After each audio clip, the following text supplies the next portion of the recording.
ఓం నమో భగవతే నమః. శ్రీ దుర్గాదేవియే నమో నమః.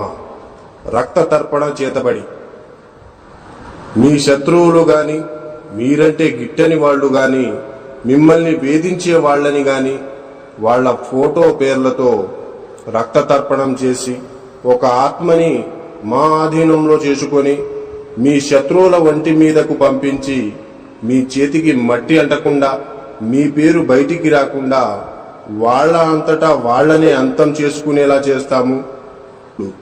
మీ శత్రువు మిమ్మల్ని ఎలా అయితే ఇబ్బంది పెట్టారో వాళ్ళు కూడా ఈ రక్త తర్పణం చేతబడితో నరకయాతన అనుభవించేటట్లు చేస్తాము. మీకు ఎలాంటి సమస్య అయినా సరే, భార్యాభర్తలు విడిపోయినా, ప్రేమికులు విడిపోయిన వాళ్ళని వశీకరణ పూజతో మళ్ళీ కలుసుకునేలా చేస్తాము. జై దుర్గమ్మ శక్తి. మా